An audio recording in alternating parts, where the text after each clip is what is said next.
Welcome to TPM's Technical Web Series. My name is Robbie Hoyler, and for the first installment of our Technical Web Series, we're going to talk about how SOLIDWORKS can make your 3D prototype ideas reality. Let's take a look at a case study, robotics. Take frostbite, for example. Frostbite is a 150-pound, 6.5-foot tall robot that was designed and built within 6 weeks to play a sport-like game by a team of high school FIRST robotics students in Charlotte, North Carolina. First Team 3506 Yeti and many other teams around the world use SOLIDWORKS because it is easy to learn and it gets you from design to reality very quickly. Now, because this robot has such a large assembly, let's take a look at the robot on the playing field. There were a lot of design challenges the robot had to overcome. Pictured in the robot's claw is a very large green trash can. It's about the standard size trash can you would use in a picnic area or an office. Now, the robot had to drive around, go over obstacles, and there were several design considerations based on size, weight, and reach that the robot had to be within to be allowed to play during the competition.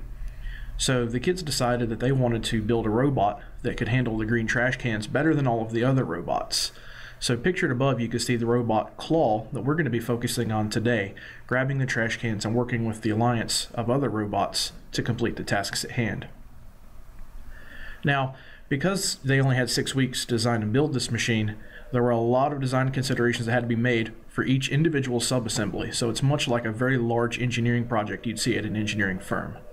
Now, because of the accelerated 6-week timeline that the robot had to be completed in, we had to go through the engineering and design process much quicker than you would on a real design project. So the kids use SOLIDWORKS to get through a lot of these design challenges because SOLIDWORKS has a lot of built-in tools that help them accomplish these challenges. They could see how other ideas and assemblies that they were mocking up as prototypes could relate to each other so that they could make a more complete robot and have a great idea before they attacked the metal and start building anything.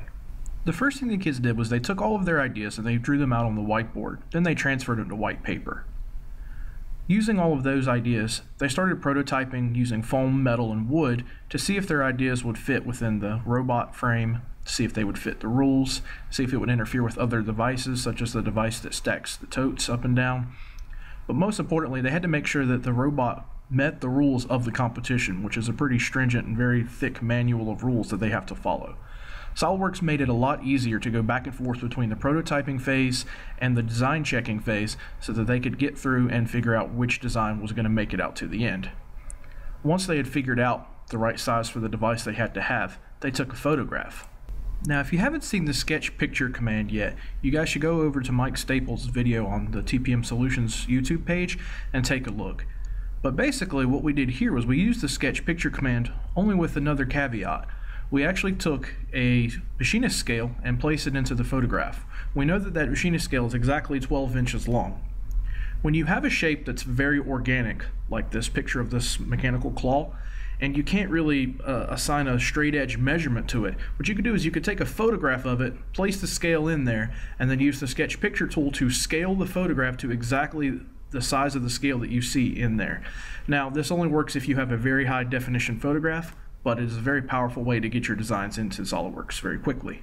Once you have the photograph scaled and placed inside of SOLIDWORKS, you begin to sketch on top of the photograph. This will help you lay out all of the different places where all the devices actually need to go. So for this sketch, they needed to figure out where the rollers were going to go, what they were made out of, where the motor was going to mount so that the belts would turn so that it would grab the trash can, and where the pneumatic actuators were going to be that would open and close the gripper. Once the parts were done, they created an assembly file. With the assembly file, they could see where all the parts existed, such as the motor, the pneumatic actuators, all the rollers. They put everything inside of the assembly to see if it would actually go around the trash can, and they also did this to see how it would work with the rest of the robot. Once that was done, they could create 2D drawings, then they could right-click on the part and create DXF files for the water jet cutter, and then from there the assembly process took over, and then finally, once it was done, they could test it. SOLIDWORKS helped out a lot in the testing phase. Because this is actually just a working prototype and what you're looking at is footage of week 5, there were a lot of failures and things that were going wrong as we were testing the robot. You have to fail fast on a project like this. You have to figure out what doesn't work quickly and then adjust and make sure that you can actually get the robot to do exactly what you want it to do before you put it on the field. So SOLIDWORKS was actually helping us a lot because we could actually test for a lot of these things and predict where failure was going to occur. The joint where the arm is connected to the robot was a an area of high concern because of all the weight and stress that was going to be placed on it. So we did some simulations and ran some tests to make sure that the robot was going to be able to withstand that load. Additionally, you'll notice some things. There are some holes that are drilled in the robot. SOLIDWORKS is keeping track of the weight of the assembly real time and allowed this team to meet the weight rule. Because SOLIDWORKS can keep track of material properties, the students knew exactly how much weight could safely be removed from the assembly and still retain functionality. At this point, you could use SOLIDWORKS simulation or some of the other products to test for strength and make the robot as light as possible. So you see the robot here in its almost complete state. What they're doing now is just testing for functionality and programming and making sure that everything's going to work appropriately when it actually goes to high speed. So SOLIDWORKS can help you really identify where the failures are going to occur in your project very quickly and help you identify problems early on in the design phase. The process from knowing what the challenge was to the completed robot was just 45 days. The total process time for the claw subassembly from start to finish was only 10 days for this team of high school students, working about 3 hours per day. So 30 hours to make such a design is a very fast turnaround for a working prototype. And it was also a competition-winning robot.